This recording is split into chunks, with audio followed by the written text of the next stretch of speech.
കാവുകളിലെ ആരാധനയിൽ പാളിച്ച പറ്റിയാൽ എന്തെങ്കിലും കുഴപ്പമുണ്ടോ എന്നൊരു ചോദ്യമുണ്ട്.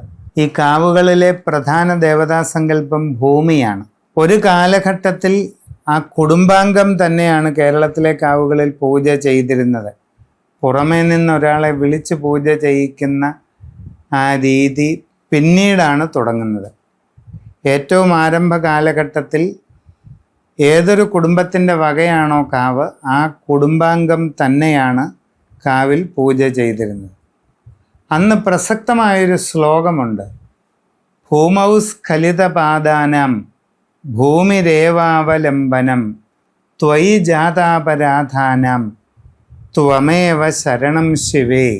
ഭൂമിയിലൂടെ നടന്നു പോകുമ്പോൾ ഒരു മരത്തിൻ്റെ വേരിലോ താഴെ കിടക്കുന്ന കല്ലിലോ തട്ടി വീഴുന്നവനെ താങ്ങുന്നത് ഭൂമി തന്നെയാണ്.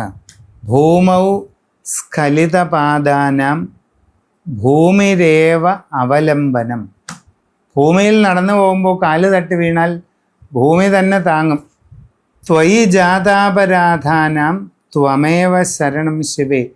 അവിടുത്തെ ആരാധനയിൽ പറ്റുന്ന തെറ്റുകുറ്റങ്ങൾക്ക് അവിടുന്ന് തന്നെയാണ് ശരണമാകുന്നത് ശിവേ അല്ലെങ്കിൽ ഭഗവതി.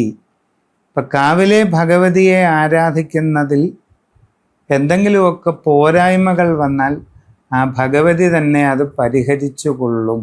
അപ്പം ഇത് സാങ്കേതികമായ തെറ്റുകുറ്റങ്ങളെയാണ് ഉദ്ദേശിച്ചത്, അല്ലാതെ തോന്നിവാസം കാണിക്കുന്നതിനെ അല്ല. പൂജയ്ക്ക് അതിൻ്റേതായ പരിശുദ്ധിയോടെയും സമർപ്പണ മനോഭാവത്തോടുകൂടിയും ശുചിയോടെയും ശുദ്ധത്തോടെയും ഒക്കെ ചെയ്യണം. അത് നിർബന്ധമാണ്.